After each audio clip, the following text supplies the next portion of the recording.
انتہائی قابل احترام حجاج کرام، اکابرین شعر گناہ، تمام آپ حضرات ماشاءاللہ انتہائی قابل احترام ہیں، اور معذرت کے ساتھ میں آپ حضرات سے اوپر بیٹھا ہوں، ورنہ یہ جگہ تو میرے مناسب نہیں تھی۔ اور حافظ طارق صاحب کی درخواست ہے میری کہ وہ حافظ قرآن بھی ہیں، کئی مرتبہ حج کی سعادت سے بھی با سعادت، تو آپ درخواست سے تھوڑا سا اگر آپ بھی اوپر تشریف لائیں حافظ صاحب ماشاءاللہ۔ یہ جو سفر ہے الحمدللہ ابھی سے آپ حضرات کی دعائیں قبول ہونا شروع ہو چکی ہیں اللہ کے فضل سے،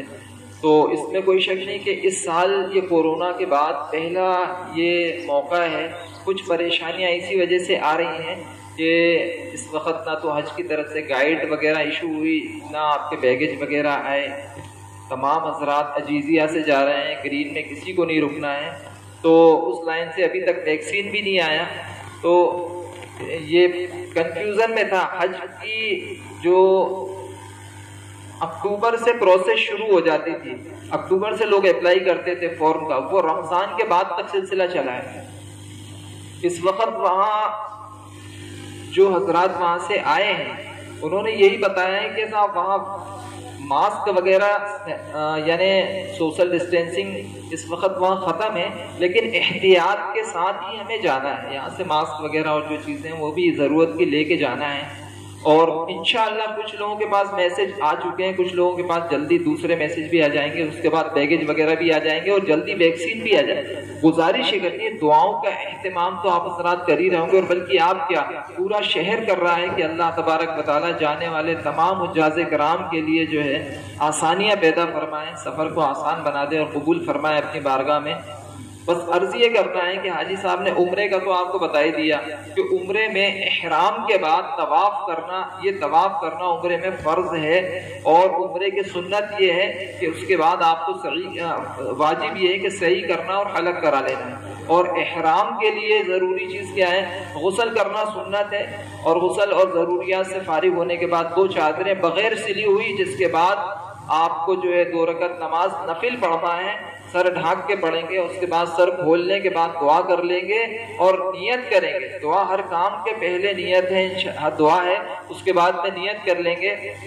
کس چیز کی نیت کرنا ہے؟ اگر ہماری فلائٹ پہلے مکۃ المکرمہ جا رہی ہے تو ہمیں حالت احرام میں ہی میقات سے گزرنا ہے اور عمرے کو انجام دینا ہے، اور اگر مدینہ المنورہ فلائٹ جاتی ہے تو پھر سادہ لباس میں جانا ہے، اور سادہ لباس میں جانے کے بعد مدینہ المنورہ میں حضور صلی اللہ علیہ وسلم کی مسجد میں 40 نمازیں تقریباً 8 یا 9 دن یا 10 دن وہاں پر قیام کے بعد، وہاں سے ایک مقام ہے بیر علی، وہاں پر سے احرام پہننے کے بعد میں عمرے کے لیے جانا ہے۔ تو عمرے کے لیے جو احرام ہے اس کے لیے یہ ہے کہ 2 رکعت نماز پڑھ لیں آپ، نماز پڑھیں گے سر ڈھانپ کے، بغیر سلی 2 چادریں آپ کے اوپر ہوں گی، اور اس کے بعد میں آپ نیت کر کے تلبیہ پڑھ لیں گے، انشاءاللہ احرام میں داخل ہو گئے۔ احرام کی شرائط جو ہے کہ آپ خوشبو نہیں لگا سکتے، خوشبو کے ساتھ آپ شکار نہیں کر سکتے، ناخن نہیں تراش سکتے، بال نہیں توڑ سکتے، اور جو ہے سلا ہوا کپڑا نہیں پہن سکتے، اپنے چہرے پر آپ کپڑا نہیں، یعنی سر اور چہرے کو کھلا رکھنا ہے۔ اس طریقے سے پابندیاں آپ کے اوپر عائد ہیں، کوئی بہت بڑی پابندیاں بھی نہیں ہیں، لیکن یہ پابندیاں آپ کے اوپر عائد ہو گئی۔ میاں اور بیوی آپس میں مل نہیں سکتے، اور بھی ہے غصہ نہیں کر سکتے، جھگڑا نہیں کر سکتے، یہ چیزیں آپ کے اوپر پابندی عائد ہو چکی ہے۔ یہ احرام ہو گیا آپ کا۔ اس کے بعد میں آپ کو حرم شریف جا کے بیت اللہ کا طواف کرنا ہے، 7 چکروں کو طواف کہتے ہیں۔ حالت احرام میں رہیں گے تو آپ کو اجتباء بھی کرنا ہے، 3 چکر شروع کے ہوں گے، اس میں آپ کو اکڑ کے چلنا، رمل کرنا ہے، اور اس کے بعد کے 4 چکر سادہ ہوں گے۔ اس درمیان میں اگر آپ کا وضو ٹوٹ گیا تو جیسا کہ حاجی صاحب فرما رہے تھے کہ 4 چکر مکمل ہو گئے تھے، تو اب یہ 5واں چکر تھا، وضو ٹوٹا ہے، تو پھر یہ باقی کا آپ 5ویں چکر سے کمپلیٹ کر لیں۔ اور اگر 4 چکروں کے شروع میں ہی یہ نوبت آ گئی وضو ٹوٹ گیا تھا، ایسا اکثر نہیں ہوتا، لیکن اگر ہو جائے تو پھر طواف کو شروع سے شروع کریں۔ بیت اللہ پہنچیں تو سب سے پہلا کام یہ کر لیں آپ، سنت طریقے سے مسجد میں داخل ہوں گے، ایک باہر کوئی جگہ ایسی ڈیسائیڈ کر لیں کہ اگر دوران میں پچھڑ جائیں تو پہلی فکر اپنے ارکان کی کریں، ارکان مکمل ہو جانے کے بعد میں پھر اس جگہ پر آ کر اپنے ساتھیوں کا انتظار کریں اور ساتھیوں کے ساتھ ہی عجیزیہ واپس آئیں۔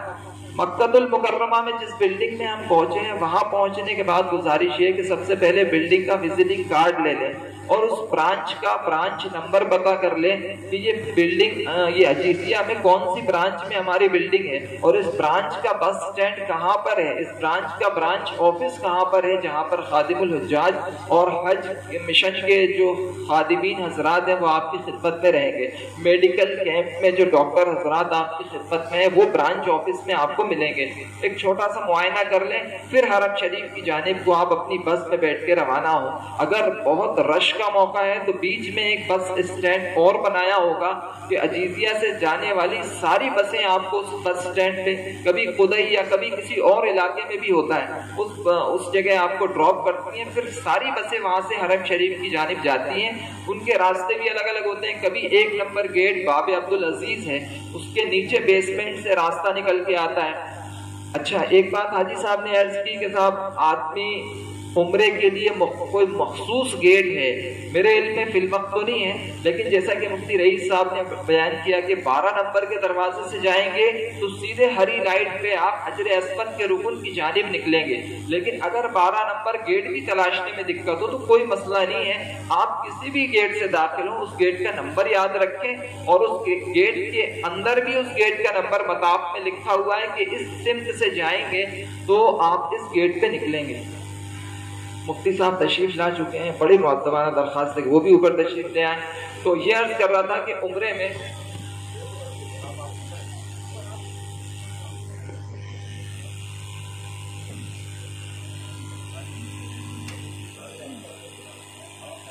تاریخ سے بڑی تیسری مرتبہ درخواست تھا، ہم لوگ شرمندہ، میں شرمندہ ہو رہا ہوں یعنی کہ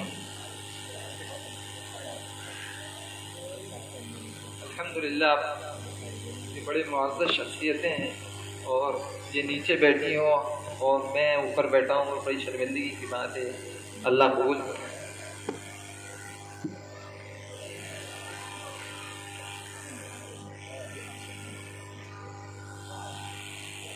تو اس طریقے سے عمرے میں یہ عرض کر رہا تھا کہ آپ کسی بھی گیٹ سے داخل ہوں، شروع میں مطاف میں طواف شروع ہوگا ہری لائٹ سے،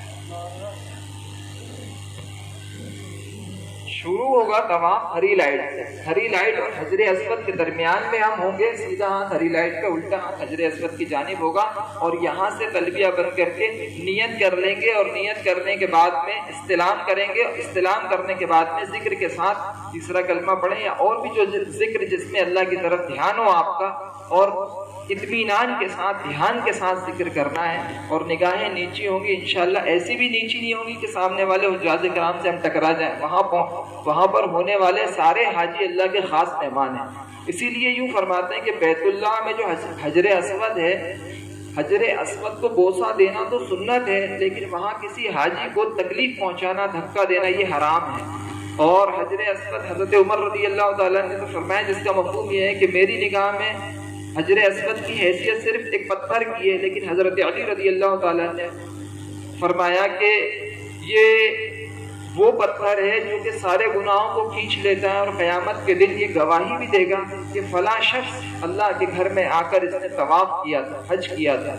تو یہ بڑی سعادت بندی کی بات ہے، حجر اسود کا بوسہ لینا سنت ہے، اور ہر چکر کے شروع میں سنت ادا ہوگی، استلام ہوگا، پہلا چکر ہوگا استلام ہوگا، دوسرا چکر شروع کرنے سے پہلے استلام ہوگا، یہ جو 3 چکروں میں رمل ہے یہ صرف حالت احرام میں ہوگا، جب سادہ طواف کریں گے اس میں اکڑنا نہیں ہے، اور یہ جو تھوڑا سا اکڑ کے چلنا ہے یہ تیسرے رکن یمنی پر آ کر پھر آدمی کو سادہ چلنا ہے، اور ربنا آتنا یا اور بھی کوئی دعا ہو یہ مخصوص دعا ہے، اس پر ربنا آتنا فی الدنیا حسنہ وفی الآخرۃ حسنۃ وقنا عذاب النار وادخلنا الجنۃ مع الابرار یا غفار یا رب العالمین۔ اس کے بعد آپ جو ہے استلام کر کے دوسرا چکر، پھر تیسرا چکر، اور چوتھے چکر سے پھر آپ کو رمل بند کر دینا ہے،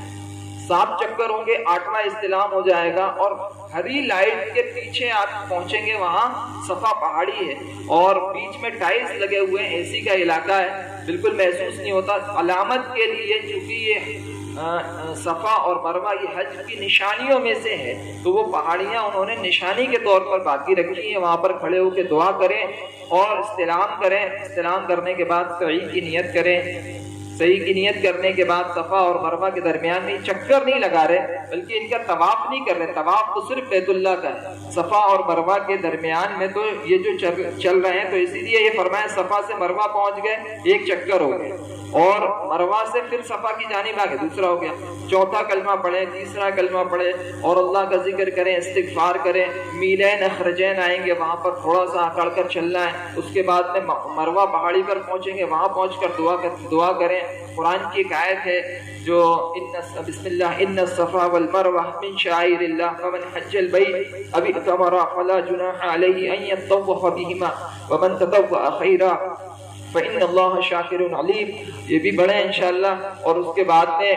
دعا کریں, پھر دوسرا چکر, تیسرا چکر, اس طریقے سے 7 چکر ہوں گے. 7 چکر کے بعد نفل نماز پڑھ لیں 2 رکعت بابے مروہ پہ, وہی مروہ پہاڑی پر. وہاں بہت سے لوگ پڑھتے ہیں وہاں نمازیں, اس لیے کہ اللہ تبارک و تعالیٰ نے اپنے فضل سے یہ ہمارا عمرہ مکمل کروا دیا. اس کے بعد میں حلق کروا لیں اور اپنی بلڈنگ پر آ کر سادہ لباس پہن لیں. اس کے بعد جو عمرہ ادا کرنے کے بعد جو ہمیں رہنا ہے تو صرف 5 نمازیں اور طواف, نفلی طواف. طواف زیادہ کرنے کی کوشش نہیں کریں. قرآن کریم میں اللہ تبارک و تعالیٰ نے فرمایا, اس کا مفہوم یہ ہے کہ یہ قرآن یہ جو حج اور عمرہ ہے کس کے لیے ہے؟ اللہ کے لیے. تو اخلاص ہونا چاہیے, دھیان کے ساتھ کریں, کم کریں, اس لیے کریں کہ اللہ پاک اپنے فضل سے قبول فرما لے. جائے کہ آدمی یہ کرے کہ 100 طواف کر لیے یا 125 یا 150 طواف کر لیے. اس لیے دھیان کے ساتھ کریں, اخلاص کے ساتھ کریں. تھوڑے ہوں وہ اچھے طواف ہوں, ایسے کہ جو اللہ کو پسند آ جائے.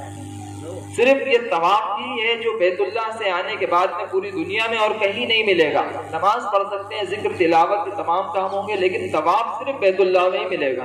ہے نا. تو طواف کرنا ہے, نیچے سے بھی کریں اطمینان کے ساتھ, اوپر سے بھی کریں. اگر تھوڑا دقت ہو تو وہاں پر سائیکلز کے بھی, ٹرائیسیکل کے, اور اس میں اوپر جائیں گے آپ تو گاڑیوں کے بھی انتظام ہے جس پہ 2 آدمی بیٹھ سکتے ہیں, بیٹری سے چلتی ہے, اس سے بھی طواف کر سکتے ہیں اگر تکلیف ہو. زیادہ طواف حج سے پہلے اتنے طواف نہیں کریں کہ آپ کو تکلیف ہو جائے, جو کہ اصل چیز حج ہے. اور آپ جو ہے ایک کام تو یہ کریں گے, دوسرا کام یہ کرنا ہے کہ آپ کو حج کے ایام میں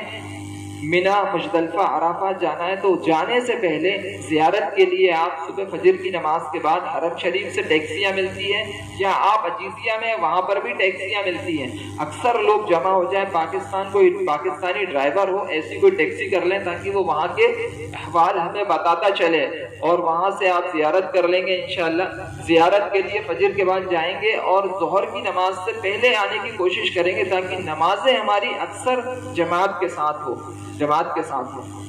جیسا کہ حاجی صاحب نے فرمایا 8 ذی الحجہ سے 13 ذی الحجہ یہ یوم النحر, یوم الحج یہ حج کے ایام کہلاتے ہیں, قربانی کے دن کہلاتے ہیں. بڑے خاص دن ہوتے ہیں اور ذکر اور دعا کے ہی دن ہیں, قبولیت کے دن ہیں. لیکن 8 ذی الحجہ کو مینا میں جا کر رکنا ہے اور 5 نمازیں ادا کرنی. لیکن کیا ہوتا ہے, رش بہت ہوتا ہے, اسی لیے وہ 7 ذی الحجہ کی عشاء کے بعد لے جانے کا ایک نوٹس آپ کی بلڈنگ میں چسپا کر دیتے ہیں کہ 7 ذی الحجہ کو بعد نماز عشاء بس کے ذریعے آپ کو مینا میں لے جایا جائے گا. اور اس سے پہلے آپ کو وہاں کے آئیڈینٹی کارڈ الگ سے دے دیے جاتے ہیں جس میں مینا کے خیموں کا خطہ نمبر, خیمہ نمبر, زون نمبر, ہائی وے نمبر, یہ سب اس میں تفصیلات وغیرہ لکھی رہتی ہے. آپ کو اب 7 ذی الحجہ سے پہلے آپ کو یہی کرنا ہے کہ کچھ زیارات کر لینا ہے, اور وہاں کہاں قربان گاہیں ہیں یہ بھی جا کے دیکھ لینا ہے اس طریقے سے, اور نماز پڑھنا ہے, دعا کرنا ہے اور تلاوت کرنا ہے. اس کے بعد جب ایام حج آئیں گے 7 ذی الحجہ کو, پھر تیاری کریں گے کہ چھوٹے سے بیگ میں اپنی چادر اور اپنے ضروری سامان, کچھ ناشتے کا سامان, ایک حج کی گائیڈ جو ہمیشہ آپ کے ساتھ ہو, اور کوشش کریں کہ اس بیگ میں زمزم اور کھجوریں یہ اکثر آپ کے ساتھ ہوں. جہاں ضرورت پیش آ جائے تو یہ بہت بڑی نعمتیں ہیں آپ کے لیے, کھانے کی کمی پوری کر دیں گی. کوئی پریشانی آئے زمزم پیجیے, دعا کیجیے, انشاءاللہ وہ ساری جگہ ایسی ہے کہ دعا کی قبولیت کی. اور یوم ایسا سفر ہے کہ پورا سفر, صرف کوئی سفر نہیں, وہاں سے لوٹ کر آنے کے بعد ایک روایت میں آتا ہے جس کا مفہوم یہ ہے کہ 20 ربیع الاول تک حاجی کی دعا قبول ہوتی ہے. تو انشاءاللہ خوب دعا والے مقامات ہیں, اپنے لیے خوب دعا کریں. 7 ذی الحجہ کو ایک احرام تو بلڈنگ میں غسل کر کے پہننا ہے, حج کا احرام. حج 3 قسموں کا ہوتا ہے، ایک حج تمتع، حج قران اور حج افراد۔ افراد وہیں کے مقامی لوگوں کے لیے ہوتا ہے، حج تمتع کا اس لیے ہوتا ہے کہ یہاں سے آپ عمرے کے لیے احرام باندھیں، وہاں جا کے عمرے سے فارغ ہو کے احرام کی پابندیاں ختم، عمرے سے باہر، اب یہ احرام اتر جائے گا اور 7 ذی الحجہ کی عشاء کے بعد جب مینا لے جانے لگیں گے تو یہ احرام حج کی لائن سے یہ باندھیں گے۔ اور حج قران میں یہ ہوتا ہے کہ جو احرام عمرے کے لیے باندھا ہے باہر سے جانے والوں نے، تو یہ احرام عمرہ ادا کرنے کے بعد اب کھلے گا نہیں، غسل کرنے کے بعد احرام کی ہی حالت میں رہیں گے، اور احرام کب تک رہے گا؟ جب تک حج نہیں ہو جاتا۔ اسی احرام میں آپ کو عمرہ اور حج دونوں ادا کرنے، یہ قران میں ہوتا ہے۔ اگر بالکل ہی لاسٹ فلائٹ ہو کے 1 آدھ دن رکنے کے بعد میں آپ کو مینا لے جا رہے ہوں تو قران کی نیت بھی کر سکتے ہیں، ورنہ حج تمتع کی نیت اکثر کرتے ہیں۔ تو اب یہ جو ہے ہم یہیں سے جیسے حج تمتع ہے تو ابھی سے نیت کر سکتے ہیں، اور یہ میں حج تمتع کی نیت سے انشاءاللہ چاہ رہا ہوں۔ باقی وہاں احرام پہننے سے پہلے غسل کر لیں گے، 2 سلی چادریں، اور جیسا حاجی صاحب نے فرمایا ضروریات سے فارغ ہو لیں گے۔ ناخن بڑھ رہے ہیں، ناخن تراش لیں گے۔ یہاں پر ہے کہ چاند دکھنے کے بعد حاجی حضرات کیا نہیں کرتے؟ ناخن نہیں تراشتے۔ تو اچھا یہ ہے کہ 1 تاریخ سے پہلے ہی ہم نے ناخن بنائے تھے تو اب اس کی نوبت ہی نہیں آئے گی، ہے نا۔ تو اس کے بعد آپ غسل کر لیں، خوشبو لگا لیں، اور اس کے بعد سر ڈھانک کے 2 رکعت نماز اپنی بلڈنگ میں یا قریب کی مسجد میں یا بلڈنگ کے بیسمنٹ میں مسجد کی جیسے صف بنا کے لوگ بلڈنگ میں ہی نماز پڑھ لیتے ہیں، معذور لوگ جو ہوتے ہیں، تو وہاں پر بھی نماز پڑھ لیں یا قریب کی مسجد میں نماز پڑھ لیں، اور پھر سر کھول کے یہ مردوں کے لیے مستورات اپنے کمرے میں ہی نماز پڑھیں، اور مستورات حضرات نماز پڑھنے کے بعد میں نیت دعا کریں، دعا کرنے کے بعد نیت کریں گے کہ حج تمتع کی نیت سے یہ احرام باندھ رہے ہیں، اللہ تبارک و تعالیٰ اپنے فضل سے قبول فرما لے اور آسان فرما لے۔ اور اس کے بعد میں انشاءاللہ مرد بلند آواز سے اور مستورات آہستہ آواز سے تلبیہ پڑھیں گے، حج کا احرام ہو گیا۔ اور حج کے احرام یہ بعض علماء فرماتے ہیں فرض ہے، بعض علماء فرماتے ہیں حج کی شرائط میں سے ایک شرط ہے، اور اس کے 3 فرض، بعض فرماتے ہیں 3 فرض ہے، یہ احرام اور وقوف عرفہ اور طواف زیارت۔ بعض فرماتے ہیں احرام یہ شرط ہے، وقوف عرفات اور طواف زیارت یہ فرض ہے۔ تو یہ 3 فرض ہوئے۔ اس کے ساتھ ہی آپ کو جو ہے اپنی بس میں روانہ ہو کر آپ کو مینا پہنچا دیا جائے گا۔ رات کا وقت ہے، آپ اپنے خیموں میں پہنچیں گے، اور آپ کو وہاں پر فجر، ظہر، عصر، مغرب اور عشاء یہ 5 نمازیں 8 ذی الحجہ میں اپنے خیمے میں ادا کرنی ہیں۔ مردوں کے لیے ایک خیمہ ہے، مستورات کے لیے دوسرا خیمہ ہے۔ مستورات کے خیمے میں ساری مستورات ہیں، مردوں کے خیمے میں سارے مرد ہیں، وہیں پر نماز ادا کرنی ہے۔ مسجد خیف کافی دور ہوتی ہے، آنے جانے میں تھکن بھی ہوتی ہے، اور اتنا مجمع بھی مسجد خیف میں نہیں آ سکتا۔ سہولت کے لیے بھی وہ حضرات کہتے ہیں کہ اگر سہولت کے لحاظ سے اپنے خیمے میں جہاں آپ کے وضو اور آپ کا جو ہے دیگر انتظامات ہیں، آپ وہیں نماز پڑھیں، جماعت کے ساتھ نماز پڑھیں۔ بس یہ کرنا ہے کہ 8 ذی الحجہ کو معائنہ کر لیں کہ کہاں پر ہم ہیں، اس جگہ کا تھوڑا سا معائنہ کر لیں کہ کون سا خیمہ نمبر ہے، کون سا خطہ نمبر ہے، کون سا گیٹ ہے نکلنے کا، انٹرنس کا کون سا گیٹ ہے، کب یہ گیٹ بند ہو جاتا ہے، کب تک گیٹ کھلا رہتا ہے، کون سے ہائی وے پہ ہے، وہاں کوئی فائر اسٹیشن ہے، کوئی حج مشن کا آفس ہے تو وہ کتنی دور ہے۔ اس طریقے سے وہاں کے کچھ معائنہ کر لیں، کون سے راستے سے یہاں مزدلفہ اور عرفات کے لیے ہائی وے جاتے ہیں، کس طرف جو ہے جمرات کے لیے، کس طرف جمرات کے لیے جاتے ہیں جہاں رمی کرنا ہے، جہاں شیطان ہے، اور وہاں سے سرنگ کا راستہ کیسا ہے، وہاں کے پہلے معائنہ کر لیں گے تو انشاءاللہ جب 10 ذی الحجہ کو فجر کے بعد ہم مزدلفہ سے واپسی ہوگی تو کچھ ہم کو اس کا فائدہ ملے گا۔ اب اس کے بعد میں رات کو عشاء کی نماز کے بعد آپ کو میدان عرفات میں لے جایا جائے گا، یہ 8 ذی الحجہ ہے، اور عرفات کے میدان میں 9 ذی الحجہ کو جوال سے غروب تک کا قیام کرنا یہ فرض ہے۔ غروب سے پہلے واپس وہاں سے نکلنا نہیں، حدود سے نکلنا نہیں، تو اس لیے لیکن یہ مجمع زیادہ ہوتا ہے، اس لیے عشاء کے بعد سے وہ آپ کو بسوں میں روانہ کر کے آپ کو عرفات کے میدان میں لے جاتے ہیں۔ سسٹم کو فالو کرنا بھی ضروری ہے، اگر سارے لوگ سسٹم کو فالو نہیں کریں گے تو مجمع ایک ہی جگہ جمع ہو جائے گا، اتنا انتظام وضو اور غسل کا ایک جگہ نہیں ہو پاتا۔ جیسے وہاں عرفات کے میدان میں مسجد نمرہ ہے، لیکن مسجد نمرہ میں ہی اگر سارا مجمع آ جائے گا تو جمع نہیں ہو سکتا۔ مسجد بھرنے کے بعد ملٹری والے وہاں مسجد کے گیٹ کو بند کر دیتے ہیں، اسی لیے جیسے جبل عرفات میں پہاڑ جو ہے جبل رحمت، وہاں پر بھی اتنا مجمع نہیں آ سکتا، جگہ پر ہوتی ہے تو وہ مجمع کا راستہ بند کر دیتے۔ اسی لیے جہاں آپ کا خیمہ ہے اس خیمے میں ہی جا کے قیام کریں، اطمینان کے ساتھ نمازیں ادا کریں۔ ظہر اور عصر 2 نمازیں جمال کے بعد آپ کو وہاں پڑھنا ہے، لیکن آپ 8 ذی الحجہ کو رات میں روانہ ہو گئے تو 9 ذی الحجہ کو فجر، ظہر اور عصر، یہ 3 نمازیں آپ کو وہاں پر پڑھنا ہے۔ کوئی اکثر علماء کرام یا حفاظ کرام ہوتے ہیں، ان کے پیچھے جماعت کے ساتھ نماز پڑھیں۔ جبل رحمت پر جب زیارت کے لیے جائیں تو وہاں دعا کر سکتے ہیں، دعا کی قبولیت کا مقام ہے۔ مسجد نمرہ میں بھی آپ کو 2 رکعت نماز پڑھنی ہے، تو آپ زیارت کے موقع پہ ان جگہ جب زیارت کے لیے جائیں گے تو نماز پڑھ سکتے ہیں، دعا کر سکتے ہیں۔ لیکن حج کے موقع پہ آپ جا رہے ہیں تو آپ جس خیمے میں رکے ہوئے ہیں اس خیمے میں ہی آپ کو نماز پڑھنا ہے۔ زیارت آپ 8 تاریخ میں اس بات کا خیال رکھیں کہ 8 تاریخ میں جب آپ معائنہ کر رہے ہو تو اتنے لمبے نہیں نکل جائیں کہ آپ تھک جائیں، یا اس میں مزدلفہ سے قریب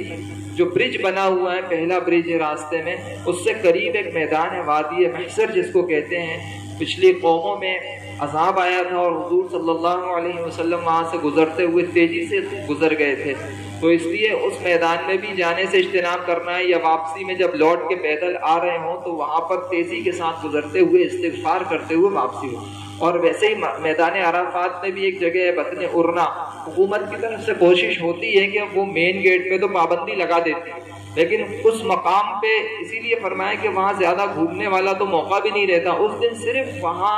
دعا کرنے کا خاص دن ہے۔ اس دن سے زیادہ یعنی متبرک کوئی دن نہیں ہے جس میں قبولیت نہیں ہوتی ہے،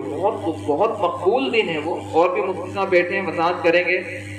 تو اس دن خاص طور سے دعا میں، اور دعا سے اگر ذہن بھٹکے تو اس میں ذکر میں مشغول رہنا ہے۔ نمازوں کے وقت نماز ہوگی، عصر سے نماز ادا کر کے دعا کرنے کے بعد اپنی بسوں میں آ جائیں گے، اور بسوں کے ذریعے آپ کو مزدلفہ کے میدان میں لا کر چھوڑ دیں گی، وہ ڈراپ کر دیں گی۔ وہاں مغرب اور عشاء کی نماز ایک ساتھ پڑھنا، پہلے مغرب کے فرض، پھر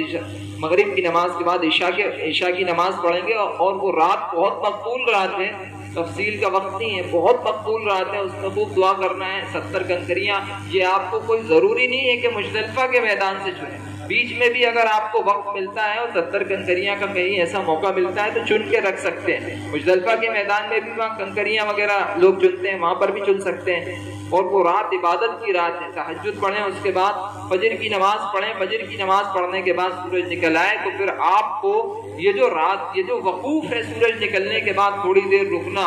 مزدلفہ کے میدان میں، یہ واجب ہے، یہ واجب ہے، حج کے واجبات میں سے ہے۔ اور آپ کو واپس آنا ہے 10 تاریخ کی صبح ہے، 10 تاریخ میں 3 کام انجام دینے ہیں۔ سب سے پہلے بڑے شیطان کو 7 کنکری مارنی ہے،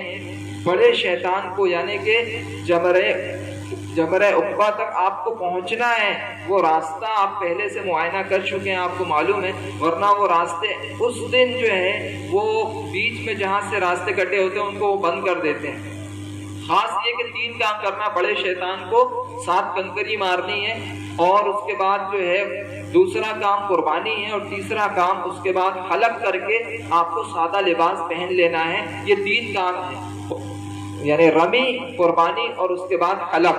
یہ 3 کام 10 تاریخ کے ہیں۔ اور چوتھا کام اس کے بعد جو بچے گا وہ ہے طواف زیارہ۔ طواف زیارہ کا وقت 12 تاریخ کی غروب تک ہے، 12 تاریخ کے سورج ڈوبنے تک آپ طواف زیارہ کر سکتے ہیں۔ ہم اکثر مشورہ یہ دیتے ہیں کیونکہ اس بار رش کم ہے، اور قربانی کے موقع میں آدمی کو تھوڑا انتظار کرنا ہی پڑتا ہے، تو ہم اکثر مشورہ تو یہ دیتے ہیں کہ 10 تاریخ میں آپ جب مینا کی جانب آئیں گے اور مینا سے بڑے شیطان تک پہنچیں گے، اور پھر اس کے بعد بسم اللہ اللہ اکبر رجما للشیطان وردا للرحمن ایسا کہ 7 کنکریاں مارے، کنکریاں اس کے احاطے کے اندر گرنا ضروری ہے۔ اور جائیں گے تو جاتے میں وہ جو بہت بڑا پلر ہے جو شیطان ہے، اس دن سے زیادہ شیطان راندہ اور ذلیل نہیں ہوتا، تو وہ سامنے کی جانب تو بھیڑ ہوتی ہے، تھوڑا سا پیچھے کی جانب چلے جائیں تو زیادہ بھیڑ نہیں ہوتی، وہاں جا کے 7 کنکڑی ماریں گے، وقت ہو جاتا ہے۔ اگر آپ چاہیں تو حالت احرام میں وہیں سے آپ ٹنل کے راستے نکل کے حالت احرام میں طواف اور سعی کر کے، طواف زیارت اور سعی کر کے اپنے خیموں میں واپس آ سکتے ہیں۔ اور اگر آپ کو ایسا لگتا ہے کہ تھکن کافی ہو گئی تو آپ رمی کرنے کے بعد اپنے خیموں میں آ جائیں، اطمینان سے 2-4 گھنٹے قربانی کے نکلنے کے بعد میں آپ اپنے حلق کروانے کے بعد میں غسل کر لیں۔ اپنے ساتھیوں کے پاس اسطرہ وغیرہ جو ہے وہ ہینڈ بیگ میں، چھوٹے سے بیگ میں رکھ کے ساتھ میں لے کے جائیں، تاکہ آپ کے ساتھی ایک دوسرے کے، چونکہ حلق ہو ہی چکا ہے تو بال تو ہوں گے نہیں، لیکن حلق کرنا ہے اپن کو جو ہے تو اس میں ایک دوسرے کی مدد ہو جائے گی۔ اس کے بعد وہیں نہا لیں گے اور انشاءاللہ آپ کا 10 تاریخ میں یہ کام ہو جائے گا اور احرام کی پابندیوں سے باہر آ جائیں گے۔ 11 تاریخ کو صبح فجر کی نماز، اپنے تہجد کی نماز پڑھ کے فجر کے وقت میں فجر کی نماز پڑھیں اور اس کے بعد میں طواف زیارت کے لیے نکل جائیں۔ آپ نکلیں گے تو آپ کے ساتھ کنکڑیاں رکھ لیں۔ 11 تاریخ اور 12 تاریخ میں شیطان کو کنکڑیاں مارنے کا وقت زوال کے بعد شروع ہوتا ہے، اور چھوٹے شیطان سے کنکڑیاں مارنا شروع کرتی ہیں۔ چھوٹے شیطان کو کنکڑیاں مارنا، دعا کرنا، پھر منجلے شیطان کو کنکڑیاں مارنا، دعا کرنا، اور پھر بڑے شیطان کو کنکڑیاں مارتے ہوئے اپنے خیموں میں آنا۔ فجر کی نماز اپنے خیمے میں پڑھنے کے بعد آپ جمرات کی جانب سے ٹنل کے راستے سے ہوتے ہوئے آپ حرم شریف پہنچ کے طواف کر سکتے ہیں۔ طواف زیارت نیت کرتا وہی شروع کریں گے آپ، کیونکہ اب اس میں احرام تو ہے نہیں، سادہ لباس ہے، تو اس میں رمل کرنا نہیں، اشتباہ کرنا نہیں ہے، بس حجر اسود اور ہری لائٹ کے درمیان پہنچنا ہے، اور اس کے بعد آپ کو نیت کرنا ہے، حج کے طواف کی نیت کرنا ہے کہ اللہ حج کے طواف کی نیت کرتا ہوں، آپ اس کو قبول فرما لیں اور میرے لیے آسان فرما دیں۔ اور اس کے بعد پہلا چکر، دوسرا چکر، اسی طریقے سے استلام ہوگا ہر چکر کے پہلے، 7ویں چکر کے بعد میں 8واں استلام ہوگا، اور اس کے بعد ہری لائٹ کے پیچھے جائیں گے، اور اس درمیان میں 2 رکعت واجب الطواف جو نماز ہے یہ ہر طواف کے بعد پڑھنا ہے۔ کبھی ایسا موقع آ جائے کہ عصر کے بعد آپ نے طواف کیا، عصر کی نماز جب ہم پڑھ لیں تو اس کے بعد نماز تو نفلی نمازوں کا وقت رہتا نہیں، تو وہ واجب الطواف 2 رکعت مغرب کی نماز کے بعد ہم پڑھ دیں گے۔ اس طریقے سے 11 تاریخ میں ہم فجر کے بعد گئے تھے تو حج کا طواف کیا اور اس طواف زیارت کیا۔ طواف زیارت کے بعد میں سعی کی، اور سعی کرنے کے بعد میں اگر ظہر کا وقت ہو گیا ہے تو ظہر پڑھیں۔ بیچ میں اس بات کو دھیان رکھیں کہ کہیں بھی تھکن ہو تو اطمینان سے 10 منٹ کا ویٹ کر لیں، سکون کے ساتھ بیٹھیں، اپنی تھکن اتار لیں۔ اپنے ساتھ ایک چھوٹا سا بیگ رکھیں، اس میں زمزم اور کھجوریں تو ہمیشہ رکھیں کہ کچھ کھانے کی ضرورت ہو تو کھا لیں، پینے کی ضرورت ہو تو زمزم۔ اور اس کے بعد ماشاءاللہ جو ہے ظہر کی نماز سے فارغ ہو کے آپ آئیں گے، زوال کا وقت ہو چکا ہے، تینوں شیطانوں کو کنکری مارنے کا وقت لگ چکا ہے۔ پہلے چھوٹا حرم شریف سے آئیں گے تو پہلے چھوٹا شیطان ملے گا، اس کو 7 کنکڑی ماریں، بسم اللہ اللہ اکبر رجما للشیطان وردم للرحمن، اس طریقے سے 7 کنکڑی ماریں، دعا کریں، پھر مجلے شیطان کو ماریں۔ کہنے میں آسان ہے، جو حضرات گئے انہیں معلوم ہے بہت بڑے بڑے ہائی ویز ہوتے ہیں، اور شیطان چھوٹا موٹا نہیں، جتنے میں پنڈال لگا ہوا ہے نا، اتنی چوڑائی کا تو اتنا لمبا وہ پلر ہے، اتنا لمبا پلر ہے، اور وہ کئی منزل تک، 5 منزل تک ہے، اس کے اوپر ہیلی پیڈ بنا ہوا، بیسمنٹ میں 2 منزل نیچے تک ہے، تو وہ بڑا پلر ہے۔ جس راستے سے آئیں گے اس وقت وہ راستہ ون وے ہی ہوگا، بیچ میں سے کہیں ڈائیورٹ نہیں ہو سکیں گے، تو لہٰذا راستہ چوز کرنے میں بھی یہ دھیان رکھیں کہ ہمارا خیمہ اسی زون پر آئے گا یا کسی اور زون پر۔ تو اس طریقے سے اپنے خیمے میں آ جائیں، 11 تاریخ میں کنکڑی مارتے ہوئے اور نمازیں پڑھیں۔ 12 تاریخ میں زوال کے بعد سے تینوں شیطانوں کو کنکڑی مارنے کا وقت شروع ہوگا۔ 12 تاریخ کو زوال کے بعد آپ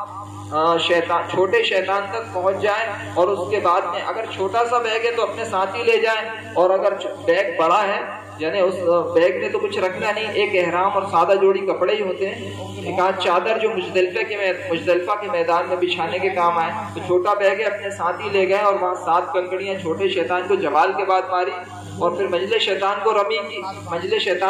کی رمی کی، اور اس کے بعد میں بڑے شیطان کو کنکڑیاں مارتے ہوئے آپ مینا کی حدود سے نکل آئیں گے۔ یہ 12 تاریخ میں آپ کی رمی ہو گئی، اور اس کے بعد میں 13 تاریخ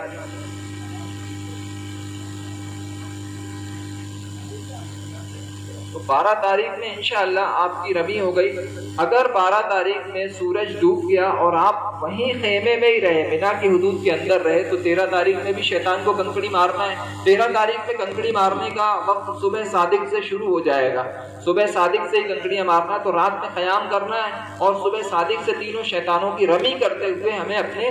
خیمے میں، ہمیں اپنی بلڈنگ میں تشریف لے آنا ہے۔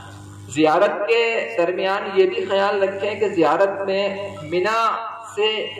منا سے عجیزیہ بہت قریب ہے، 1 کلومیٹر سے عجیزیہ شروع ہو جاتا ہے. پیچھے کے جو 3 نمبر کے 4 نمبر کے برجز ہیں وہ آپ کو بہت آسانی سے عجیزیہ میں لا کے چھوڑ دیتے ہیں. برج کے اوپر ٹیکسی وغیرہ بھی مل جاتی ہے. اگر آپ حرم شریف ٹنل کے راستے سے نہیں ٹیکسی کے راستے سے جانا چاہتے ہیں تو ٹیکسیاں بھی اویلیبل ہیں، بس تھوڑا سا وہ پیسے زیادہ لیتے ہیں اس ٹائم پہ. اور اسی طریقے سے آپ 12 تاریخ میں اگر برج آپ جو پہاڑیاں دکھ رہی ہیں مینا کی گھاٹی میں شہر ہے، اوپر پہاڑی پہ چڑھ جائیں گے تو آپ مینا کی حدود سے باہر نکل جائیں گے. اسی طریقے سے آپ پیچھے کسی بھی برج پہ چڑھ کے تھوڑا سا چلیں گے تو آپ مینا کی حدود سے واپس آ جائیں گے. 12 تاریخ میں ہی اگر آپ واپس آ گئے تو یہ حج کے ارکان الحمدللہ ادا ہو گئے. ایک واجب رہ گیا طواف وداع. جس دن آپ مدینہ المنورہ کے لیے یہ واپسی ہوگی آپ کی تو آپ کو بتلا دیا جائے گا کہ فلاں نماز کے، خاص طور سے عشاء کی نماز کے بعد ہی اکثر واپسی ہوتی، ورنہ بتا دیا جائے گا کہ فلاں نماز کے بعد آپ کو واپس ہونا ہے. تو اس سے پہلے آپ جا کے طواف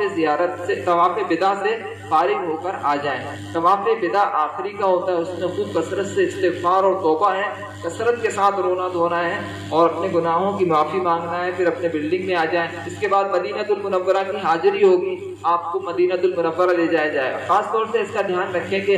آپ کو عرفات کے میدان سے بسوں کے ذریعے بھی ٹریول کرایا جاتا ہے، اور اب میٹرو ٹرین بھی ہو گئی. اگر میٹرو ٹرین کے ذریعے سے ٹریول کرانا ہے تو اس کا ٹکٹ بریسلیٹ یا کسی اور شکل میں آپ کو پہلے سے دے دیا جائے گا اور آپ کو بتلا دیا جائے گا. تو 8 تاریخ میں میٹرو اسٹیشن کا بھی ایک معائنہ کر لیں کہ وہ کہاں پر ہے، کہاں پر ہمیں میٹرو اسٹیشن سے اتر کے کس راستے سے جمرات کی طرف جانا ہے.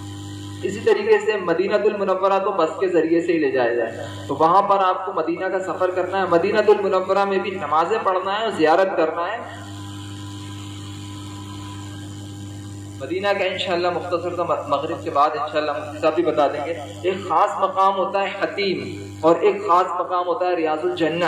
یہ مدینہ المنورہ میں ہوتا ہے ریاض الجنہ، جنت کی کیاری، اور حتیم یہ آپ کو بیت اللہ سے لگا ہوا جو تعمیر ہے اس میں گول دیوار بنی ہوئی ہے وہ بیت اللہ ہی ہے. اس کے اندر داخل ہو کے نماز پڑھنا یعنی بیت اللہ میں نماز پڑھنا. تو کوشش یہ کریں اس کے لیے جب آپ طواف نہیں کر رہے ہوں، نماز کا موقع نہیں ہو، ہر نماز کے بعد رش بڑھ جاتا ہے. اس موقع پہ خاص طور سے میں کہتا ہوں کہ صبح 8 بجے جو تہجد سے مجمع آیا وہ چلے جاتا ہے اشراق کے بعد، ظہر کا مجمع آتا نہیں، بیچ میں صفائی ہوتی ہے. تو 8 سے 10 بجے کے وقت میں اکثر مطاف خالی رہتا ہے. عشاء کی نماز کے بعد آپ آدھا گھنٹے رک جائیں، اکثر مجمع نکل جاتا ہے، تھوڑا سا 2-3 گھنٹے اس کے بعد خالی رہتا ہے. تو ان ایام میں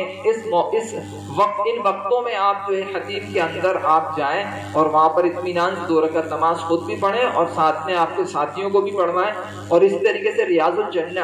وہاں پر بھی جائیں، 2 رکعت نماز پڑھیں. اور انشاءاللہ مستورات کے لیے اس میں الگ وقت ہوتا ہے تو وہ معلوم کر لیں، اپنے جو خادمائیں وہاں لگی رہتی ہیں ان سے معلوم کر لیں کس وقت میں وہاں پر ہمیں داخل ہونا ہے. تو وہ بڑی بڑی میٹھی لگ جاتی ہیں 4-6 فٹ کی، تو اس وقت میں مستورات جائیں گے. انشاءاللہ مدینہ منورہ کا مختصر سا انشاءاللہ بعد میں ہوگا مغرب کے بعد. سبحان اللہ و بحمدہ، سبحانک اللہم و بحمدک،